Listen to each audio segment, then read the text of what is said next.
Welcome to trendy head. நம்ம சேனலை புதுசாக பார்க்குறவங்க லைக் பண்ணுங்கள், ஷேர் பண்ணுங்கள், கமெண்ட் பண்ணுங்கள். நம்ம ட்ரெண்டி ஹெட் சேனலை சப்ஸ்கிரைப் பண்ணுங்கள். இன்றைக்கி நம்ம கேரி கவர் மாதிரியே எப்படி துணியில் தைக்கிறது அப்படிங்கிறத பார்க்க போகிறோம். அதுக்கு இந்த மாதிரி ஒரு கேரி கவர் எடுத்துக்கோங்க. அதில் ஜாயிண்ட் ஆகிருக்க மேல் பகுதியையும் கீழ்ப்பகுதியையும் வெட்டி எடுத்துக்கோங்க.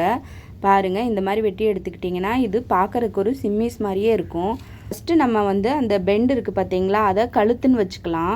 சைடில் இருக்கிறத குட்டியாக இருக்கிறத ஆம்கோலுன்னு வச்சுக்கலாம். நான் உங்களுக்கு சொல்லும்போது எப்படி சொல்கிறது அப்படிங்கிறதுக்காக நான் இந்த மாதிரி சொல்கிறேன். துணியை 4ஆக மடிச்சுக்கோங்க. இந்த மாதிரி போட்டுக்கோங்க. இந்த ஆம்கோல் பக்கம் வெட்டுக்கு போகிற மாதிரியும் கழுத்து பகுதி ஜாயிண்ட் பக்கம் இருக்க மாதிரியும் வெட்டிக்கோங்க.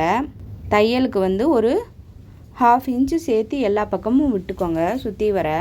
அவ்வளோதான், கட் பண்ணி எடுத்தாச்சு. ஃபஸ்ட்டு நம்ம சைடு 2 பக்கமும் அடிச்சுக்கலாம். நான் இது சேலையில் கட் பண்ண துணி அப்படிங்கிறதுனால உருட்டி அடிச்சுக்கிறேன். நீங்கள் எப்படி வேணுமோ அப்படி அடிச்சுக்கோங்க.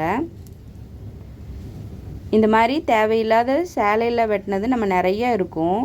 அதை இந்த மாதிரி கேரி கவர் தைச்சி வச்சுக்கிட்டோன்னா நமக்கு நல்ல யூஸ் ஆகும்.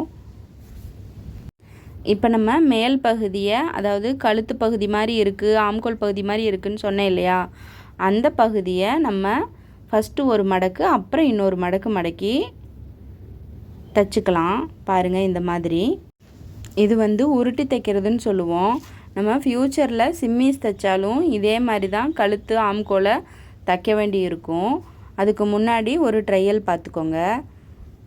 பாருங்கள், இப்போ இந்த மாதிரி வெளிப்பக்கமாக மடக்கி, அதாவது ஷோல்ட்ரு பகுதி மாதிரி இருக்குது பார்த்தீங்களா, அதை ஷோல்டரை 2ஆக மடக்கி உள்பக்கமாக 2ஆக மடக்கி ஜாயின் பண்ணிக்கோங்க. உங்களுக்கு பார்த்தீங்கன்னா தெரியும் நான் எப்படி ஜாயின் பண்ணுறேன்னு. அப்படியே அந்த மடக்கு மாறாமல் பின்னாடி திருப்பி கீழ்ப்பகுதியையும் அதே மாதிரி மடக்கின மாதிரியே அப்படியே தைச்சிக்கோங்க. அவ்வளோதான், நமக்கு முடிஞ்சு கேரி கவர். பாருங்கள், திருப்பணுன்னா அச்சு அசல் கேரி கவர் எப்படி இருக்குமோ அதே மாதிரியே இருக்கும். உங்களுக்கு உள்ள பொருட்கள் நிறைய பிடிக்கும். இந்த வீடியோ உங்களுக்கு பிடிச்சிருந்தா லைக் பண்ணுங்கள். தேங்க்ஸ் ஃபார் வாட்சிங்.